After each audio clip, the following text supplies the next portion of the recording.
Howdy, lieutenants and economists. The most volatile, evil, disgusting things on the planet, humans. If you have a video request, you can always go to assholeconsulting.com. Yeah, I am gonna charge you, kids. And that is the importance of not fucking up. You are such an asshole!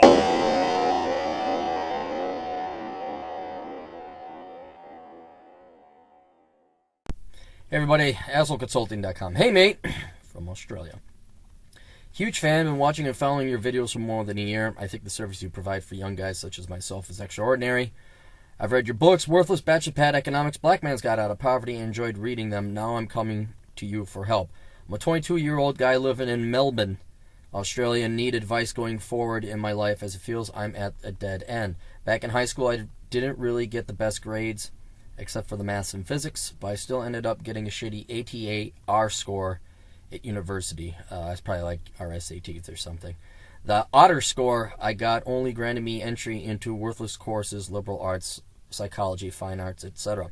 When I told my parents I didn't want to go to university for the sake of going, they essentially got pissed off and gave me shit about it every day. They kept telling me untrue shit like, you need a degree to say you have one. Everyone goes to university nowadays. No one will hire you without a degree. Yeah, well, then just go to a mail order degree mill and pay your $50 to get your bachelor's degree. To counter argument your parents. I know they mean well. But if any degree, you just have to say you have a degree. Well, yeah, there's plenty of like fake degree mills that will mail you a fake degree and say, yeah, he attended here and he has his bachelor's degree. My parents are also giving me very shitty financial advice. For example, my dad told me to piss away all of my savings. I had $15,000 at the time on a brand new car. Oh, Jesus. And even though I was happy to buy a used car for a fraction of the price, he kept arguing with me saying, a new car is more reliable, which simply isn't true. You're right, it simply isn't true. You know what makes a car reliable? You becoming a good mechanic. About a week after my 18th birthday, I got fed up with the nonsense bullshit they were constantly saying, and... Ooh, gotta go over here. Moved out. I essentially broke contact with my family. Haven't spoken to them in 4 years. The only time I pretty much made contact with them, I apologize, I have to take a picture of it because I'm on the road, was when my sister saw me at the mall one day. She was begging me to come home and speak to my parents. She said my parents were cried every night. I just told her to get lost. Dude, look at you. I think your parents might listen to you now and heed your opinions. During this time of 4 years, I found a place to work. I've been working 2 full-time jobs as a forklift driver, earning $31 an hour. It's difficult and manual labor, but it's a job that's easy and I enjoy getting paid for it. I also have good bosses and management who let me take time off and days off. Awesome. I live like a minimalist. I rent a really good place for $140 a week. I only spend around $35 a week on groceries. During this time, I've managed to save up approximately $400,000. And I confirmed that with him. It wasn't $40,000. It's $400,000, which is roughly the same in the United States and Australia, depending on exchange rate. In my spare time now, I've been using Khan's Academy and books to brush up on my mathematics and physics skills. With the money I've saved, I've thought of multiple things to do with the cash. 1, go to university as a mature age student and study something as engineering or IT. 2, keep working for a few more years and manage to save up and buy a house. Houses are bloody expensive. You can get an average size house for around $500,000 in this area. Just wondering, what would be your take on my situation? What should I do with the cash? Sorry for the long email, man. Email me back your prices. I'll pay you. All right, well, thank you. Here's the thing. If you're a minimalist, I had a client down in Melbourne. He wanted me to take a look at the housing market down there. Now, I haven't looked at it in about 6 months, but based on price to rents ratios, meaning like what kind of rate of return could you expect to get on a house, which is what you use to determine whether a house is overvalued or not. You compare the rents that you could charge for out of that house, and you compare it to what you pay, and it's like maybe 2%, maybe, and that don't even beat Australian inflation. So houses in Melbourne are very overpriced. Now, of course, that doesn't mean that they're going to go crashing down anytime soon. You can't predict the market. But if you're a minimalist, you don't need a house. I would, if anything, and this depends on where you want to live, what's your, long-term goals, stuff like that.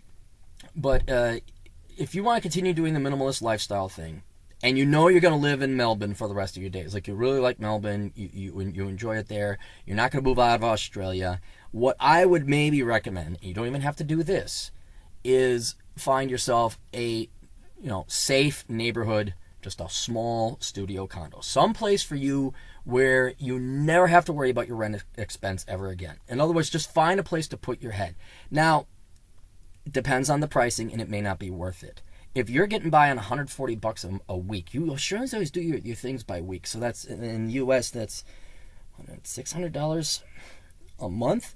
That's pretty cheap. I mean, I don't even know what taxes are like down there in Mel if you guys have property taxes, but good Lord, you're getting by pretty cheap. So your $400,000, what I'd be looking at that's your retirement nest egg. I'd start looking at investments and things like that, which presents another problem. With everybody throwing their money into the stock market, stocks are also overvalued. Now, I don't know what it's like down in Australia. You're not relegated to invest in Australian stocks. But you want to make sure you're investing in stocks that have relatively low PE ratios, or at least they have a future. It's a whole other world, with a whole other thing. Take my class, the analysis and valuation of stocks, and then you can learn how to analyze stocks and investments. But even then, what I'm saying, my point is, you may not get this great rate of return because prices are driven up as well. Which then gets back to, okay, can you eliminate your rent expense for the rest of your life? So that's what I would do. Ideally, if you can find it, a nice little condo, someplace where the homeowners association fees aren't that expensive, some really cheap, and then you never have to pay rent expense ever again. That's what I would consider. Then you should still have a significant, if not the majority, of your money left over. But you're going to have to do something with it. I don't know. Did you say what it was invested in? No, you did not. Okay. But yeah, you can't just let that $400,000 sit. So I do like the idea of you going to engineering school because, well, you know this, your body ain't going to, you're, what are you, 30-something now, 20-something? Yeah, you're 20-something now. When you're 65, I guess you could still drive a forklift, but you might want to get into something a little bit more cerebral and white-collar, so in case you injure yourself and you're not fucked, you work with your brain, not your arms. So that's what I would recommend doing. But yeah, I like the plan. Also, I would probably go rekindle the relationship with your parents. I think now you've established you're independent. You've established you know what you're doing. You're in great condition, and you should go back and say hi to your parents because they were somewhat wrong, but I don't think they were mean. Your dad gave you really bad advice. Yeah, they just gave you bad advice. They don't hate you. So I would. You're in probably the best financial shape of any 22-year-old I know. Yeah, go back and get back together with your folks, but now on your time. Don't be a dick, but on your terms. You're just kind of like, yeah, this is what I'm doing. This is me, and I've proven myself. And here's my condo I paid cash for. I think they will definitely respect your thoughts and opinions. But yeah, your parents aren't evil. They didn't do anything terribly wrong. They didn't do anything wrong. It was just misinformed. So anyway, I hope that helps. Best of luck to you down south. Toodles.